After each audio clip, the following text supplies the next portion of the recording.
1 Peter chapter 2, and we read in verse 1.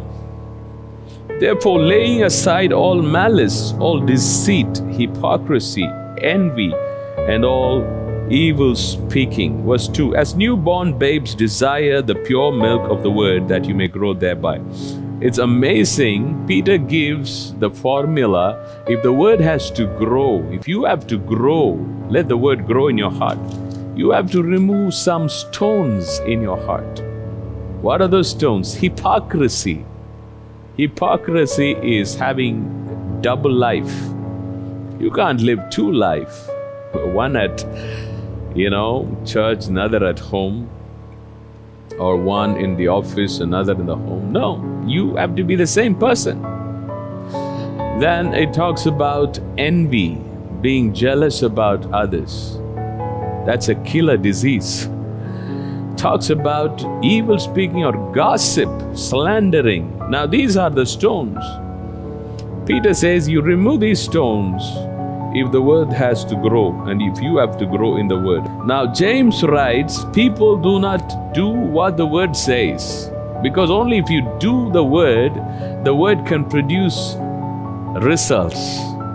If Moses would not have brought the rod of Aaron and the other rods and put it in the presence of God, God's power would not have been manifested in Aaron's rod.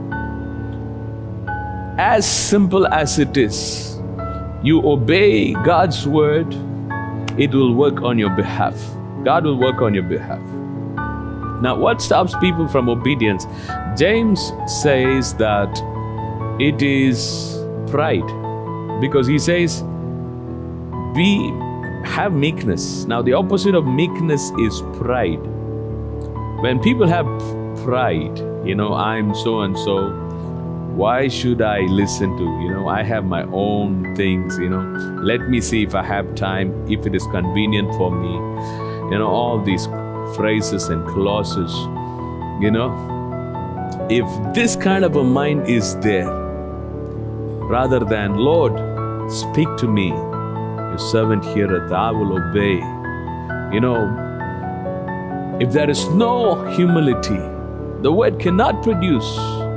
So may we remember today that for the word to bring forth that springing up of life, God's word is too powerful that nothing in all the world can stop your life from flourishing again. When God has decreed so, it happens. But you have to remove the stones, hypocrisy, gossip. You have to remove jealousy. You have to remove pride.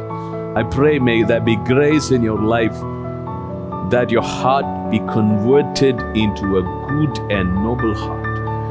That out of your heart, the word that you receive today will produce a quick, a beautiful, a blessed miracle right in God's time.